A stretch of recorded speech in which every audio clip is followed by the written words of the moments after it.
It's been nearly 6 years since the Brexit referendum and nearly 2 years since the UK's withdrawal from the EU. So, in the words of Monty Python, what has Brexit ever done for us? Stick around and you'll find out the top 10 amazing things that have happened because of Brexit.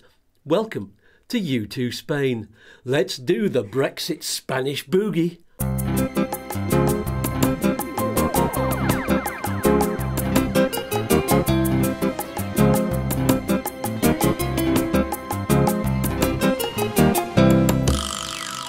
Hello you, thanks for joining the family here at YouTooSpain. I help you discover how to move to Spain and live in Spain with the help of up-to-date information from official sources and with the help of specialists on the front line of immigration, bring you what you need to make your Spanish dreams come true. Brexit! Yes, thank you Tommy. Let's get on with it, shall we? Number 1, we stop the immigrants. Well, that's true. To a certain extent. In terms of people going into the UK, there's now a point system, which includes a skills and salaries threshold, and that also means that the lower paid unskilled labour and seasonal workers can't get in anymore. So there's now a labour shortage. And in turn, that's created food shortages. And even if there wasn't a shortage, there aren't enough lorry drivers to get the food to the supermarkets. And the NHS is now even more understaffed as well as underfunded. There used to be loads of doctors and nurses who came into Britain as immigrants. But we stopped the immigrants. Number 2. We took back control of our borders. That's true, and that's reflected in the customs charges that everyone has to pay in both directions. That means everything going to and from the UK is more expensive. Presents are costing the receiver more than it costs to buy them in some cases. Businesses that relied on goods from the UK can't afford to buy from there now. And as if that wasn't bad enough, there's the Northern Ireland Treaty and the ridiculous border in the sea. It's an impossible situation to resolve because it cuts right through the peace agreement. Ultimately, it could be serious enough to cause the so-called Troubles to resume. I'll give you troubles if you don't. Number 3. We've taken back control of our own laws. Now we make the decisions. That was the plan, yes. Although you still need to abide by EU rules when dealing with the EU.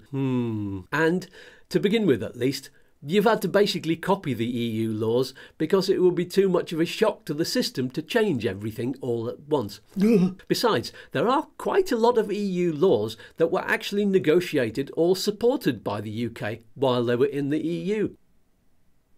And do you really want to get rid of all of the laws that protect your rights as a worker or as a human being? Do you trust Truss to maintain these rights? She is our Prime Minister. Number 4.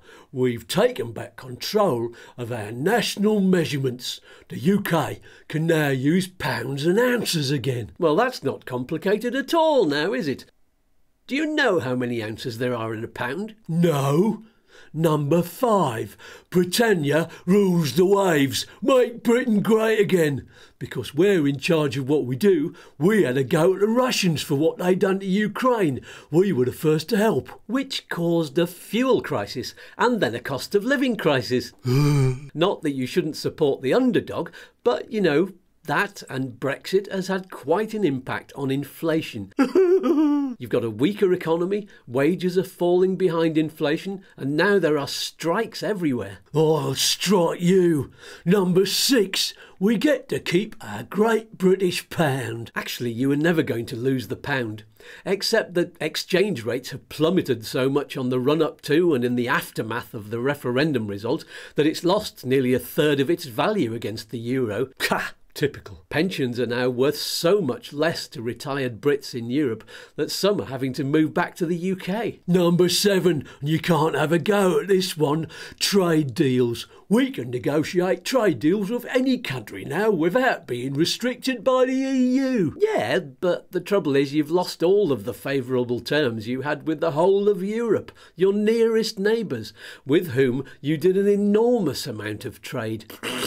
The new trade deals that have been set up since They're just carbon copies of the ones we had with the same countries before, as EU members. But number 8, Britain is back to being a big player on the world stage, and there's still goodwill in Europe towards us, 'cause they need us.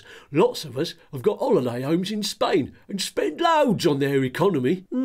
But sadly, the so-called swallows can't stay over the whole winter now. Brits who own holiday homes can't visit their own houses enough anymore. They can only stay for 90 days out of every 180. So, number 9, I'll just get a job there. Then they'll have to let me stay. No, you can't. There's no more freedom to work and live in the EU for Brits anymore. That's only available to EU citizens. Well then, number 10, I'll just get a bleeding visa. That's possible. About bleeding time. But it's much more complicated than it used to be. Especially to get a visa that allows you to work. And it can be costly. Well, I'll just join a bleeding band then and tour around Europe. Sweet Caroline. That would be fun now, wouldn't it? Just remember, though, that to do that, you need loads and loads of paperwork that needs renewing each year. The organisation and cost of it all has put off so many touring acts. All right, then I'll just get a camper van and drive around Europe. I'll be under the radar. That's not really advisable. They're tightening up on stopping UK registered cars and they're checking driving licences. You can't swap for a driving licence at the moment, a Spanish one. That's still under negotiation. But even if you could, if you were found to have been in Spain for more than 3 months, you could get thrown out, you could get fined, and you could get banned from coming back for a few years. Then I'll just stay at home in Britain. It's the best place in the world. Good luck with that. I heard that sarcasm. You're a lot more negative than usual. That's supposed to be my job. There must be something good about Brexit. Well, apparently the COVID vaccination rollout was quite quick because the UK acted independently. And also, Brexit seems to be driving Scotland towards independence. And there's more support for a united Ireland.